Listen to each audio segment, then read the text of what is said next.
देख रहे हैं वी स्टार न्यूज। मैं हूं दिवाकर विक्रम सिंह। भारतीय जनता पार्टी की राजनीति में एक बड़ा दिन हो सकता है। रविवार, सोमवार और शनिवार का दिन तो था ही। वो इसलिए क्योंकि गुजरात जो भारतीय जनता पार्टी का एक तरह से प्रयोगशाला के तौर पर अगर कार्यकर्ताओं के स्तर पर, शासन के स्तर पर और अपने प्रभाव को बढ़ाने के स्तर पर देखा जाए तो ये राज्य केंद्र है।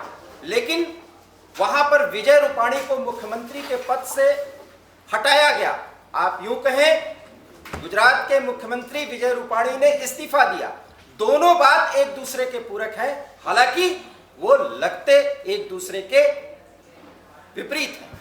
बड़ा सवाल है कि विजय रूपाणी एक साल पहले गुजरात के मुख्यमंत्री पद से त्याग पत्र तो दिया ही दिया, साथ ही भारतीय जनता पार्टी का आभार जताया। बड़ा सवाल है कि जब गुजरात के मुख्यमंत्री विजय रूपाणी गुजरात के विकास धारा के प्रतीक पुरुष हो चुके थे, ऐसे समय में उन्हें मुख्यमंत्री पद से इस्तीफा क्यों देना पड़ा। और यह भी सवाल उठता है कि कर्नाटक, उत्तराखंड और उसके बाद ठीक गुजरात, और वहां पर भी बदलाव, और बदलाव के बाद कोई नया मुख्यमंत्री बनेगा। यह बात और है कि कौन बनेगा।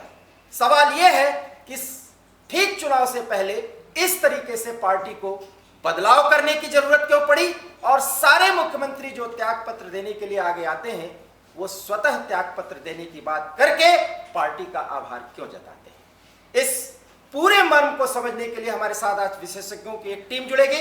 लेकिन हम सीधे जुड़ते हैं श्रीमती वीणाबेन आचार्य, जो सीधे हमसे गुजरात से जुड़ रही हैं और भाजपा की वो सचिव हैं इस समय, भाजपा इकाई की।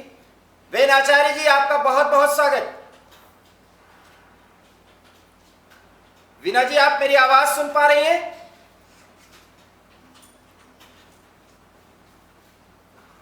श्रीमती वीणाबेन आचार्य जो भारतीय जनता पार्टी गुजरात इकाई की सचिव हैं, वो हमारे साथ जुड़ी हुई हैं। वीणा जी, आपका बहुत बहुत स्वागत। क्या लगता है, एक ऐसे समय में जब रूपाणी जी गुजरात को एक रोल मॉडल के तौर पर विकसित कर रहे थे, आगे बढ़ा रहे थे, प्रधानमंत्री मोदी जो आज प्रधानमंत्री हैं, कभी वो भी विकास पुरुष थे गुजरात के। उसके बाद फिर आनंदीबेन का दौर आया, उसके बाद रूपाणी जी, और फिर चुनाव के ठीक एक साल पहले या कुछ और समय आप कह सकती हैं, ये बदलाव क्यों? ये अभी तो गुजरात का विकास भी बहुत अच्छा हो रहा था। गुजरात में सारे तरफ नजर आ रही है कि गुजरात का विकास भी अच्छा हो रहा है। मौड़ी मंडल ने कुछ सोचा होगा कुछ चेंज करने के लिए, तो मौड़ी मंडल के जो निर्णय है वो सारे निर्णय कार्यकर्ताओं अपना लेते हैं। ये भाजपा की एक अच्छी बात है सब कार्यकर्ता की। तो वीणा आचार्य जी, आप एक बड़ी बात कह रही हैं। आप ये कह रही हैं कि हाईकमान ने बहुत कुछ सोचा होगा, लेकिन रूपाणी जी ने तो इस्तीफा दिया ये कह के कि मैं आभार व्यक्त करता हूं, पार्टी ने हमें बहुत कुछ दिया और मुख्यमंत्री पद से त्याग पत्र देता हूं। तो आपने कम से कम गुजरात भाजपा इकाई के सचिव के तौर पर आप ये मानती हैं कि हाईकमान या भाजपा उच्च स्तर पर चाहती थी कि रूपाणी जी जाएं मुख्यमंत्री पद से? कुछ संजोगों में ऐसा होता है, पर कोई जो भाजपा है वो सब मौड़ी मंडल है, वो सब विचार करके करते हैं और वो चाहते भी नहीं होते हैं कि ऐसा अच्छा जो मुख्यमंत्री मिला है गुजरात को मिला था वो देने के, वो जो दिया वो न भाई दे सके, ऐसा भी होता है। पर कुछ निर्णय लिया है वो सिर पर लगा लेते हैं। वो तो ठीक है, ये तो आपका अनुशासन है, संगठन का अनुशासन है, और संगठन अगर लोगों के बीच जाती है, सरकार बनती है किसी पार्टी के, तो शासन के स्तर पर एक मुख्यमंत्री का, उसके मंत्रिमंडल का दायित्व तो होता है। लेकिन सवाल यह है कि रूपाणी जी से चूक क्या हो गई थी जो आपको साल भर पहले बदलने की जरूरत पड़ गई? अभी तो ऐसा हमको नहीं दिखाई दे रहा है कि क्यों बदलाव आया। गुजरात में तो अच्छा काम ही चल रहा था, संगठन में भी अच्छा काम चल रहा था। बाद में तो फिर भी बताती हूँ, मौड़ी मंडल का जो निर्णय है वो निर्णय होता है। ये मंत्रिमंडल का निर्णय था? मंत्रिमंडल का नहीं, जो जे होता है वो हमारे अच्छा, संगठन से होता है। अच्छा अच्छा, तो संगठन मंत्रिमंडल, मतलब ज्यादातर भाजपा के विधायक भी चाह रहे थे कि कुछ बदलाव हो, ये भी आप कहना चाह रही हैं क्या वीणा आचार्य जी? हेलो, हाँ, मैं कह रहा हूं कि ज्यादातर विधायक भी चाहते थे कि रूपाणी जी अब मुख्यमंत्री पद से हट जाएं, क्या ये बात भी सही है? वो तो ऐसा तो कोई बात चल नहीं रही थी, हमारे ध्यान में भी नहीं है। ऐसा हम सब कार्यकर्ता है, कार्यकर्ता के ध्यान में सब हम हमारे काम में लेते हैं, काम संगठन का करते हैं सब लोग। ठीक है जी जी, ये तो बात बिल्कुल सही है। आप, हमारे यहाँ बारिश ज्यादा है तो हम नेट में थोड़ा प्रॉब्लम है। आपका जो बोलता है सब बहरा सुनाई देता है। नहीं नहीं, आप पार्टी की एक अनुशासित कार्यकर्ता हैं, पदाधिकारी हैं, क्योंकि आप भाजपा गुजरात इकाई की सचिव भी हैं।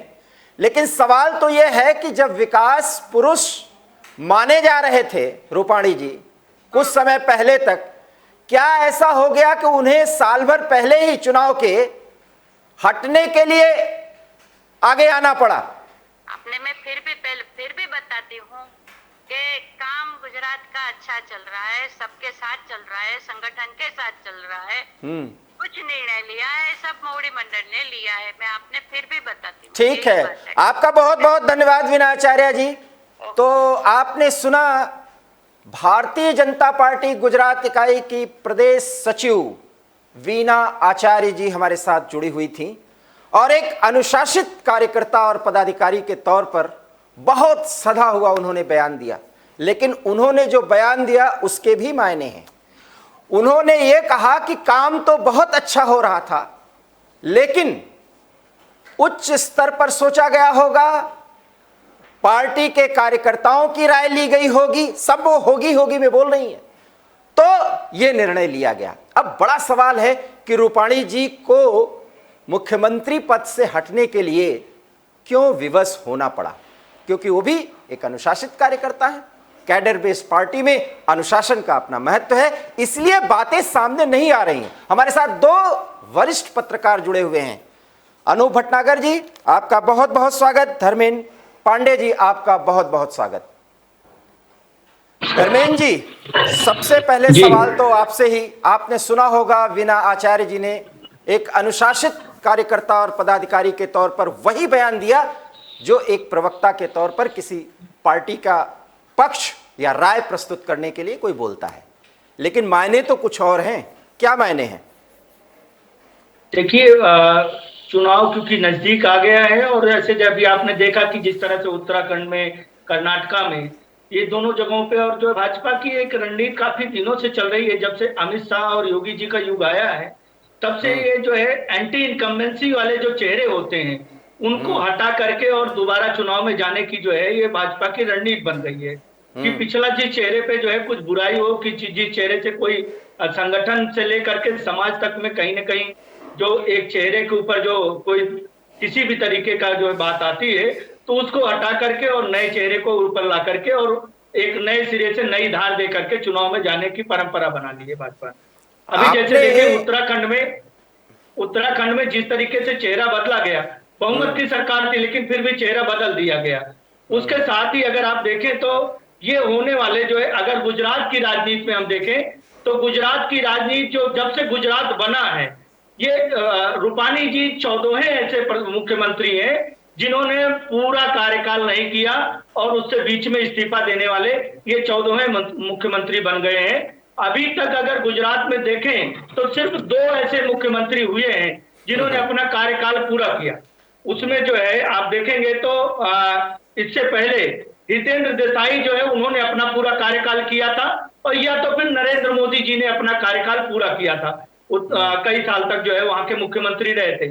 उसके बाद अगर देखें तो गुजरात के गठन से लेकर के गुजरात की कुछ ऐसी परंपरा रही है, कुछ ऐसी बातें रही हैं जिससे वहां कोई भी मुख्यमंत्री 5 साल का अपना टर्नओवर इतने दिनों में नहीं कर पाया है। दो बातें ये देखने वाली बात, दो बातें आपने कही। एंटी इनकम्बेंसी का कोई चेहरा होता है तो उसे हटाने की एक परंपरा रही। मैं आपको यहाँ रोकना चाहूंगा, मैं अनूप जी से पूछना चाहूंगा एक वरिष्ठ पत्रकार के तौर पर, क्या गुजरात में एंटी इनकम्बेंसी फैक्टर को भारतीय जनता पार्टी ने अभी से फील कर लिया है? क्या कुछ ऐसी बात है क्या?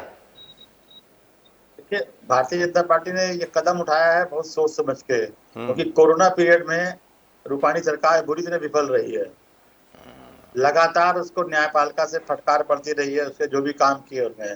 वहां पे जितने हॉस्पिटल्स में अग्निकांड हुए उनके मामले में भी रूपाणी सरकार ने कोई संतोषजनक कदम उठा करके सरकार को, न्यायालय को जवाब नहीं दिया था।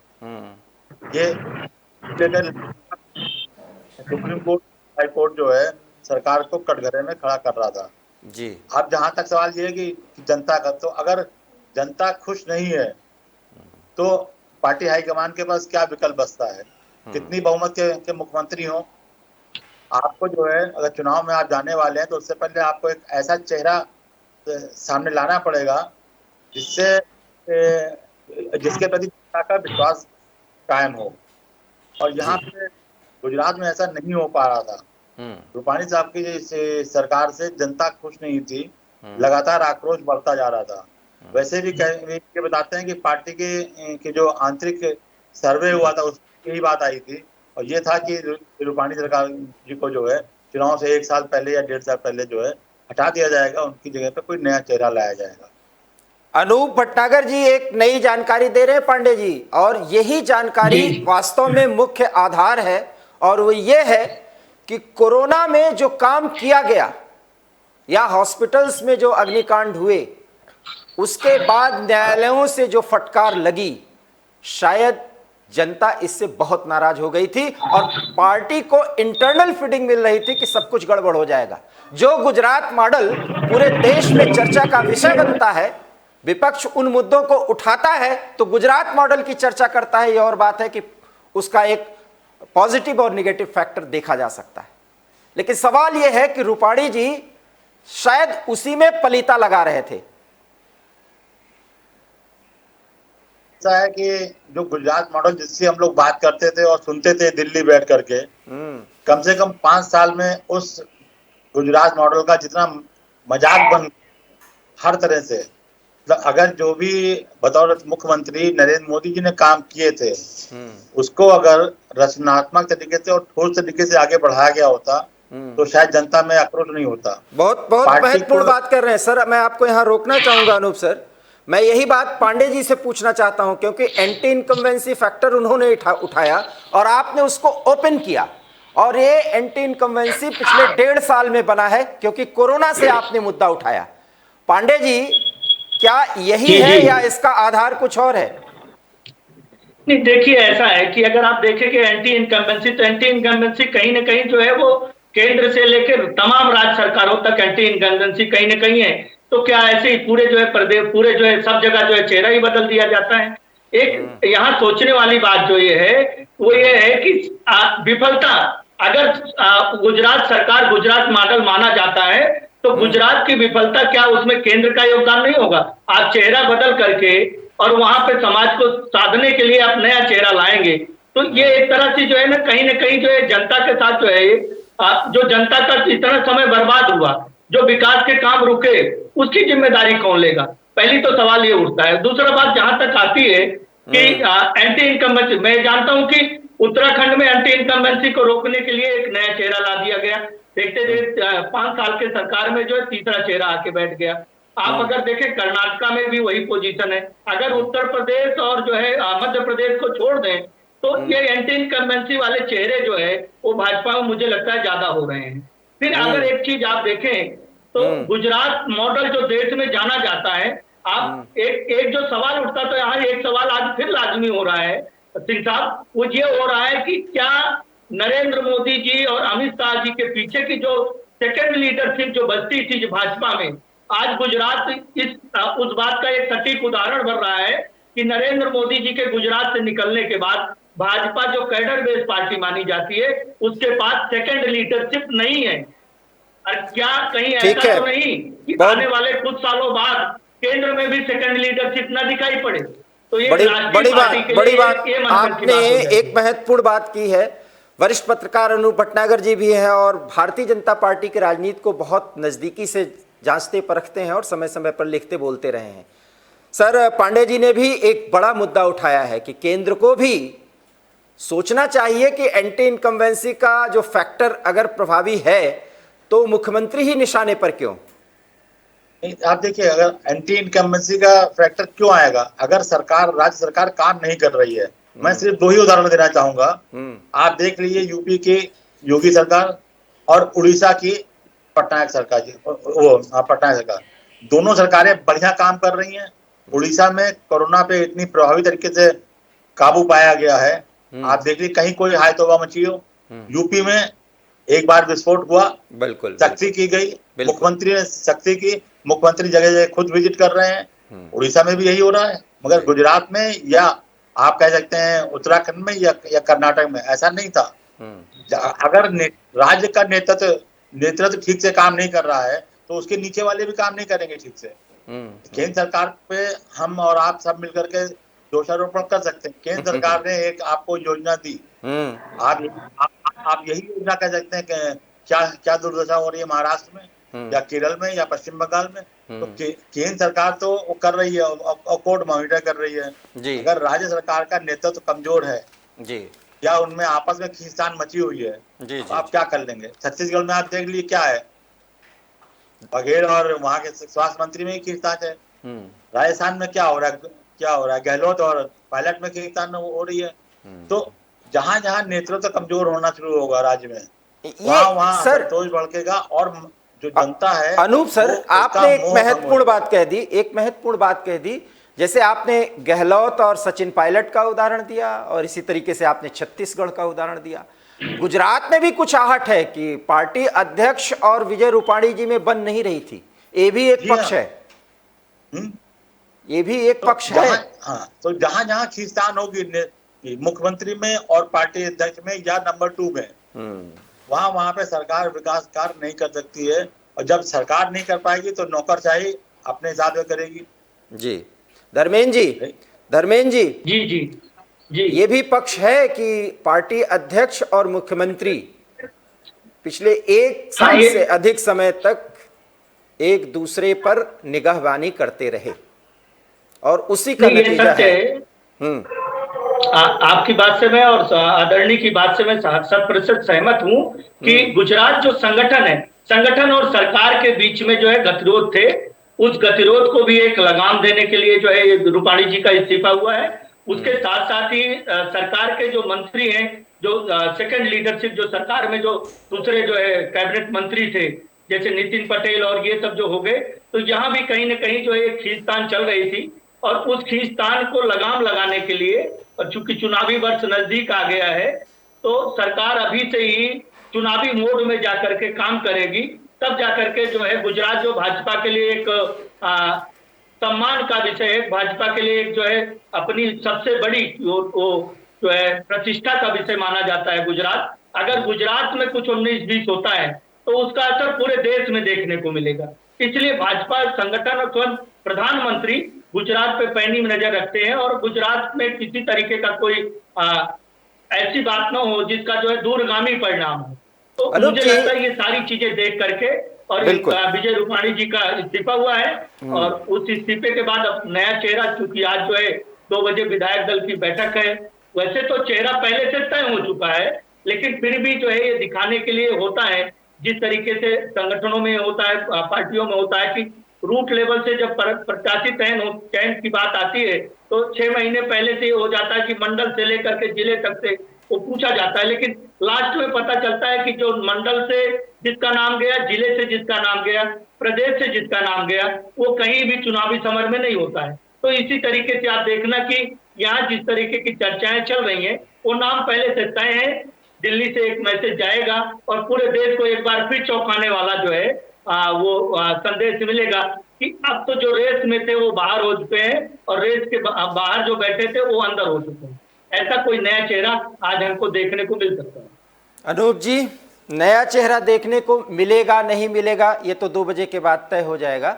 सवाल ये है कि कुछ जाति फैक्टर और कुछ युवा या अनुभव, इस सब को भी साधने की कवायद को देखा जी गया। जी जी जी जी, बट जो पाटीदार समाज है वो काफी समय से जो है वहां पे जो आप देख रहे हैं कि भाजपा को एक जो है चुनौती के रूप में हो रहा था। मुझे लगता है पाटीदार समाज को इसमें पूरी तरीके से जो है साधने की कोशिश की जाएगी, क्योंकि प्रभावशाली समाज है और उसके जो नेता हैं वो हार्दिक पटेल पहले से ही कांग्रेस की तरफ जा चुके हैं, तो उसका भी डैमेज कंट्रोल करने के लिए मुख्यमंत्री के रूप में उसको जो है, और या कैबिनेट में भी उप मुख्यमंत्री या ये सब करके पाटीदार समाज को पहले साधने की जो है कोशिश होगी। अनूप जी। जी, ये बात आपकी सही है, आपका आकलन सही है, और ये सारे काम थोड़े और पहले होने चाहिए थे। जहां तक सवाल हार्दिक पटेल का है, तो उनके अब तक का जो प्रदर्शन है वो किसी भी तरीके से आप संतोषप्रद नहीं कह सकते हैं। आंदोलन करके आपने वो किया, आप कांग्रेस में आ गए, आप कहीं भी आपकी कोई विशेष उपलब्धि नहीं है। आरक्षण का मुद्दा आपने पाटीदार का उठाया था, उसमें भी आपको सफलता नहीं मिली। आप खुद चुनाव से वंचित हैं, क्योंकि आपको 2 साल से ज्यादा की सजा हो चुकी है, और अगले जब तक इससे आप बरी नहीं होंगे तब तक, और उसके बाद ही आप चुनाव लड़ सकते हैं। तो बाकी तो अपना सब बहुत सारे बयानवीर हैं। मुख्यमंत्री को इंडिपेंडेंट होकर काम करना पड़ेगा, और चाहे वो गुजरात हो, चाहे जैसे अपने यूपी में योगी जी कर रहे हैं, तालमेल बिठाइए, मगर इंडिपेंडेंट होकर काम कीजिए। अगर आपने थोड़ी सी भी ढिलाई की, शिथिलता दिखाई, तो ये मान के चलिए कि आपके जो विपक्ष है वो आपके ऊपर हावी हो जाएगा, और जनता का मोह बहुत तेजी से भंग होने लगेगा। इससे बचने के लिए जरूरी है ये जो मोह भंग, खुद जी जी जी जी ईमानदारी से और सख्ती से काम करें, ये सख्त कदम उठाएं, नौकरशाही पे अंकुश रखें जी, तभी सफलता मिल पाएगी। ये जो आपको क्यों बार बार सुप्रीम कोर्ट में झाड़ पड़ रही है, डांट पड़ रही है, क्योंकि जो भी जानकारी मांगी जा रही है वो आप नहीं दे रहे हैं। कौन नहीं दे रहा? मुख्यमंत्री नहीं, जो ब्यूरोक्रेसी है वो नहीं दे रही है। सवाल ये कि ब्यूरोक्रेसी आंकड़ों को क्यों छुपाती है? आप न्यायालय में दे रहे हैं, न्यायालय में तो आपको सारी जानकारी देनी चाहिए, आधी अधूरी देंगे तो राज्य सरकार की बदनामी होती है। सवाल बड़ा है। जितने भी फैक्टर्स पे आपने बात की, और खास करके न्यायालय की बात की, और चूंकि आप विधि मामलों के विशेषज्ञ भी हैं, क्या न्यायालय की फटकार एंटी इनकम्बेंसी फैक्टर को ज्यादा प्रभावी कर दिया? सिर्फ इतनी ही बात थी? और अगर इतनी ही बात थी तो जो नया मुख्यमंत्री आएगा उसके सामने सबसे बड़ी चुनौती क्या होगी? गुजरात में वही पुराना गुजरात मॉडल जो विकास का मॉडल माना जाता है वो स्थापित हो जाए चुनाव के पहले। अनूप जी। देखिए, नया मुख्यमंत्री बने उसके सामने एक दो नहीं कई चुनौतियां होंगी। सबसे पहले तो को ये संदेश देना कि हम तुम्हारा ध्यान रख रहे हैं, तुम्हारी भलाई के लिए, तुम्हारे कल्याण के लिए कदम उठा रहे हैं। दूसरा, जो वहां का प्रशासन है उसको सख्ती से करना, कि प्रशासन किसी भी तरह से ऐसा मौका नहीं दे, खासकर न्यायपालिकाओं को, कि वो राज्य सरकार के जो बख्शा उधेड़े। सबसे जरूरी बात यह है, अभी देखिए जो न्यायिक सक्रियता है उससे कोई बच नहीं पा रहा सोशल मीडिया के युग में, और उसमें जो आ रहा है उससे राज्य सरकारों की ज्यादा बदनामी होती है। आप कोरोना से आप निपट रहे हैं, आप कोरोना में आपने जितना अच्छा काम किया उसको कम से कम सामने लाइए। आपस में लड़ने से एक दूसरे की टांग खींचने से कोई फायदा नहीं होगा। एंटी इनकम्बेंसी फैक्टर को न्यूट्रलाइज करने की जरूरी है कि आप कुछ ऐसे कदम उठाएं जिससे जो जनता आक्रोश बढ़ रहा है वो दूर हो। ये मेरा मानना है। धर्मेंद्र पांडे जी, नए मुख्यमंत्री के सामने प्राथमिक चुनौती क्या होगी अगले 6 महीने की? देखिए, नया मुख्यमंत्री जो भी आएगा उसके सामने जो है ये निश्चित तौर से जो है चुनौतियां काफी हैं, क्योंकि जब चुनावी वर्ष आता है तो आप जो पहले से परियोजनाएं चल रही हैं उनको समय से पहले पूरा करके और उसको जो है जनता के बीच में जो है जाना हो, या नई परियोजनाएं जो आपकी पिछले जो है 15 सालों से चल रही हैं, उन 18 सालों से उन पे आपने कितना जो है उनको जो है आगे बढ़ाया है। इसके साथ साथ जो सबसे बड़ी चुनौती होती है, जो भाजपा का परंपरागत मतदाता है जिसको हम लोग कहते हैं, उस मतदाता को जो रोकने की सबसे बड़ी जिम्मेदारी है, क्योंकि पिछले चुनाव में आपने देखा कि भाजपा 100 का आंकड़ा पार नहीं कर पाई, और कांग्रेस जो है जो उसके पीछे वो उसके जो है 71 सीटों तक पहुंच गई थी। अब भाजपा के सामने जो चुनौती है वो ये है कि वो जो है अपने जो आंकड़े को है वो कितना आगे बढ़ाए, और उसके साथ साथ जो वहां पे असंतुष्ट समाज जो खासतौर से पाटीदार समाज के जो लोग हैं उनको उनको जो है अपने साथ कितनी आसानी से और किस तरीके से जोड़ती है, ये नए नए मुख्यमंत्री के लिए एक सबसे जो है कठिन काम होगा। साथ साथ जो अभी आपने हाल में देखा था कि वहां के जो उप मुख्यमंत्री है नितिन पटेल जी ने, उन्होंने एक बयान दिया था। तो भाजपा, मुझे लगता है भाजपा की जो सेकंड लीडरशिप है वो अपने रास्ते पे चल चुकी है। उसको जो है कैसे अपनी तरफ लाना है और उसका जो है ध्रुवीकरण कैसे करना है, इसको जो है मुझे लगता है उस रास्ते पे है। जिस तरीके से अभी बयान आया था कि बहुसंख्यक जब तक बहुसंख्यक है तब तक संविधान सुरक्षित है, या जो है वो चलता है, सारी चीजें चल जाती हैं, जो हमारा जो है धर्मनिरपेक्ष की जो बात है वो तभी तक जो है बात हो सकती है। मुझे लगता है ये भी जो है ये सारी चीजें जो है जो कर सके उसी को आगे लाएगी भाजपा, और क्योंकि अपने जो है परंपरागत मतदाताओं को एक सूत्र में पिरोने का जो काम कर सके। आप दोनों ने एक महत्वपूर्ण पक्ष रखा कि एंटी इनकम्बेंसी फैक्टर किस तरीके से गुजरात में प्रभावी हो रहा था, और कोरोना को लेकर के जिस तरह से विजय रूपाणी सरकार काम कर रही थी वो वास्तव में गुजरात मॉडल के विपरीत था। ऐसा संगठन के स्तर पर और हाईकमान के स्तर पर सोचा गया, इसलिए विजय रूपाणी से सादर कहा गया कि वह ईमानदारी के साथ बहुत ही अच्छे तरीके से सकारात्मक सोच के साथ इस्तीफा दे दें और नया मुख्यमंत्री गुजरात का पदभार संभाले। नया मुख्यमंत्री गुजरात का पदभार संभालेगा, कौन होगा, ये सारी बातें अपनी तरफ अलग हैं, लेकिन इतना जरूर है कि नए मुख्यमंत्री के सामने चुनौतियां बड़ी हैं, क्योंकि गुजरात मॉडल पर अगर पलीता लगा तो भाजपा के लिए एक बड़ा नुकसान होगा। अनूप जी और धर्मेंद्र पांडे जी, आपका बहुत बहुत धन्यवाद। आप एबी स्टार न्यूज से जुड़े और इस तरीके से आपने देखा कि बहुत जल्दी गुजरात को गुजरात मॉडल के हिसाब से चलाने के लिए नया मुख्यमंत्री काम शुरू करेगा, और चुनाव के ठीक पहले वो क्या क्या करेगा जिससे हाईकमान और पार्टी संगठन पूरी तरीके से खुश रहे और एक सकारात्मक सोच के साथ आने वाले विधानसभा चुनाव में विपक्ष को धराशायी करे। एबी स्टार न्यूज में इतना ही। देश और दुनिया की तमाम बड़ी खबरों के लिए देखते रहिए एबी स्टार न्यूज। दीजिए इजाजत, नमस्कार।